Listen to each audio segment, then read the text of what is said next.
The last video for this week is not really interpreting nonsense coding, but really the summary of all coding schemes with nonsense coding contrasted with everything else. So what I want to begin with is talk about the parameters of interest that we have. So we've talked about each one of these in particular, and some of them I haven't really mentioned a whole lot because Cohen and Cohen provide a lot of detail about semi-partial R's and partial R's. But what I want to do is I want to summarize the table from chapter 8 on page 352. So if you're close to your book, or if you have your book readily available, I highly recommend that you open it up.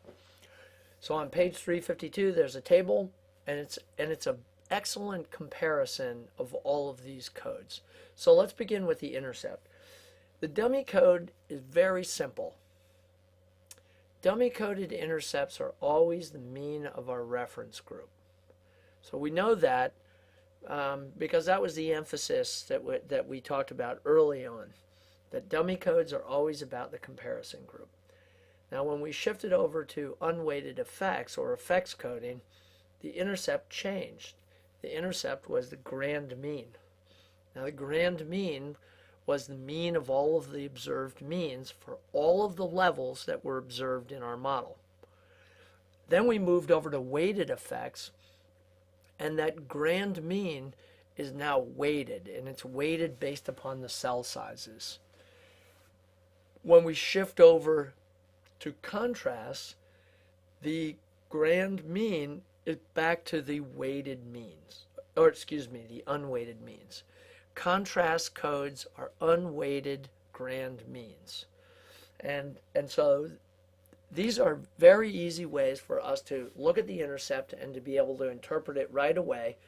And in some cases, we can determine what type of coding scheme there is. Now, I wouldn't recommend this, but you can interpret the type of coding scheme if you have the cell means and you see the regression parameters that are in front of you. You should be able to work backwards from this. And at a minimum, you should be able to rule out certain coding schemes. So what I've described is the intercept for the 4 meaningful coding systems. The last coding system that I didn't spend any time on is nonsense coding, because the intercept isn't really interpretable, because it doesn't represent anything. Next are the B's. Now the B's are pretty straightforward for dummy coding. It's the difference between each of the groups and the reference group. So they're always change scores or difference scores. For unweighted effects, they are the differences between the focal group, whatever that coded group is for that effect code, and the grand mean. For weighted effects, it is the difference between the observed mean and the weighted mean. And then in terms of contrast coding, it varies. It varies based upon the codes that are used. And so when you saw what I was computing for each one of those contrast codes, you notice that I had a different denominator because those denominators are based upon how the codes are set up. They're based upon the number of comparisons that are in the specific code.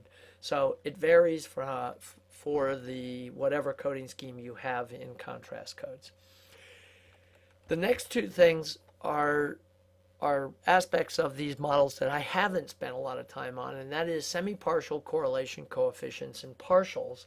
And in particular, these are the squared semi-partials and squared partial R's. And the reason why we talk about squares is that they are proportions of variance rather than the raw values. So the squared semi-partials are pretty straightforward when you think about dummy coding. So every time I start off with this, I say dummy coding is straightforward. Dummy coding is very simple. So what we have is, for the squared semi-partial, this is the proportion of variance in the comparison between the focal and the comparison group for our dummy codes. Okay? So this is the proportion of variance for that difference. Now, in contrast, and this is not contrast coding, but in sharp contrast to dummy codes, the reason why effects coding are oftentimes preferred is that the squared semi-partial correlation is the proportion of variance due to that variable's effect. And so therefore it makes it a little bit easier to interpret. Rather than have a different score, it is the specific effect of that variable's level. Okay? And then finally, weighted effects, a lot of things go out the window because squared semi-partials and partial correlations, they're not necessarily interpretable and they're not straightforward when you're weighting. Okay?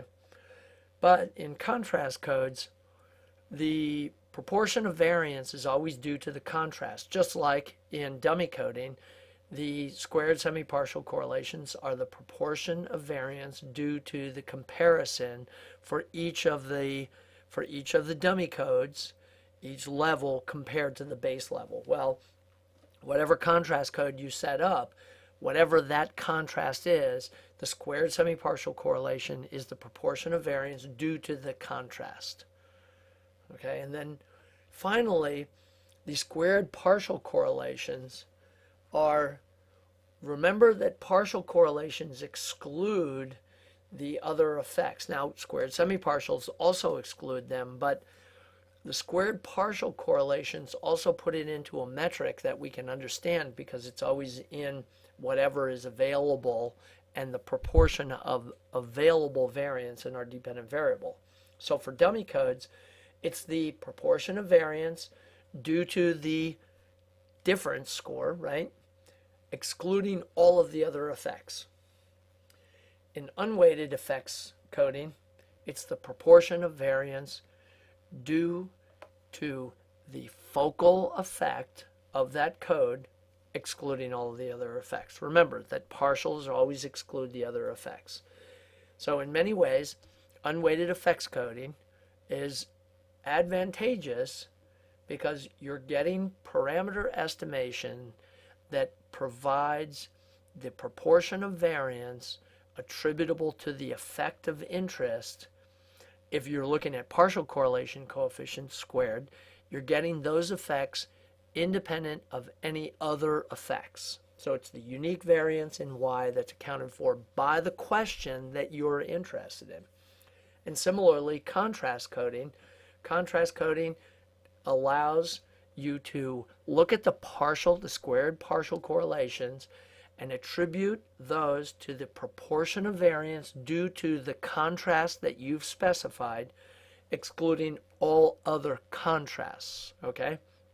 Now, these are very important distinctions because when you're starting to interpret these effects, you need to understand that all of the first four things that I just described, they change based upon the types of coding that you use. The R squared or shrunken R squared and F test do not change under these circumstances. They remain the same. They remain invariant across all of the different models, provided you use the same data that you're using, like in my case, pets and mess.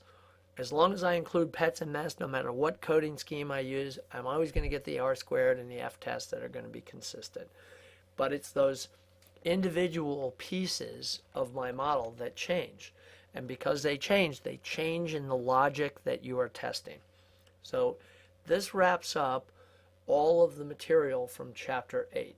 And as I said before, the reason why we spend a lot of time on it is Chapter 8 bridges the gap between the MRC approach in the GLM to the ANOVA approach. And if you can master this material, what you're going to find is all of the ANOVA models that you might have run with post hoc tests can be done with a priori either effects, dummy, or contrast codes, contrast being in general, and therefore you spare yourself the threat to type 2 errors. Okay, stay tuned for a wrap-up, and the wrap-up will be the in-class assignment.